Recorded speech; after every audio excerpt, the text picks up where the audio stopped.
Holy scripture or scientific text, the Quran is both. There is no clash. Humans have been living and reproducing on this earth for ages and ages, but none of that would have been possible if it weren't for the female egg and the male sperm coming together to allow the human population to carry on and flourish. It's a well-known fact that without the female egg and the male sperm coming together, life would be impossible. Only with both will a baby be created. This is the gift of human life, one of the most precious and miraculous gifts bestowed on mankind. But though we've been procreating and reproducing for eons, science has only recently begun to understand this complex process. Think back to the movies that depicted the olden days. A queen is pregnant and gives birth to a baby girl when it is a male heir that is required. Uh-oh. Then she's promptly blamed for the baby's gender by her husband and his family. Well, guess what? According to basic genetics, the king and his family are all fools. If they must blame someone for the gender of their newly arrived bundle of joy and diapers, or nappies if you're British, then it is the king they should blame, as we now know that it is the male sperm that determines the sex of the baby. But this important and interesting question about creation was only answered relatively recently. Who or what determines the gender, sex of a baby? وما تحمل من أنثى ولا تضع إلا بعلمه. تحمله نتيجة الالتقاء الذكورة بالأنوثة. هذه المسألة أخذت عند علماء التشريح كلام طويل. كانوا يظنون أن للمرأة ماء وللرجل ماء، بخلطهما ينشأ الولد. بعدين تبين بالعلم أن المرأة لا دخل لها في هذه أبدا. الرجل هو اللي عنده ميكروب الأنثى وميكروب الذكورة، والمرأة ده الرجل، والمرأة عندها بويضة تحتضن. الميكروب كله يطلع من الراجل السابق ويدخل البويضة هو اللي ولد ولا بنت، اثنين ولدين بنتين، ولد وبنت. Is it the egg or the sperm? Is it a combination of the two? Scientists and scholars argued about this for ages before determining the truth, namely that the sperm, which carries either an X or a Y chromosome, is what determines a baby's gender, since all female eggs are the same and carry only the X chromosome. Thus, when a man's sperm carries the X chromosome, you will have XX and a baby girl.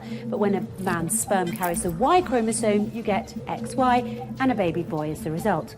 Of course, today this is common knowledge among the scientific community, but that wasn't always the case, as many a poor old queen will tell you.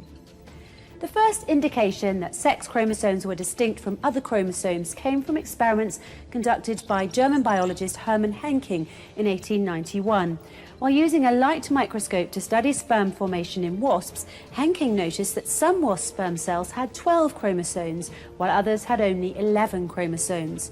Also, during his observation of the stages of meiosis leading up to the formation of these sperm cells, Henking noticed that the mysterious 12th chromosome looked and behaved differently than the other 11 chromosomes. Accordingly, he named the 12th chromosome the X element to represent its unknown nature. Interestingly, when Henking used a light microscope to study egg formation in female grasshoppers, he was unable to spot the X element. Based on his observations, Henking hypothesized that this extra chromosome, the X element, must play some role in determining the sex of insects. However, he was unable to gather any direct evidence to support his hypothesis. More than a decade after Henking's work, in 1905, Nettie Stevens surveyed multiple beetle species and examined the inheritance patterns of their chromosomes. In 1905, while studying the gametes of beetles, Stevens noted an unusual-looking pair of chromosomes that separated to form sperm cells in the male beetles.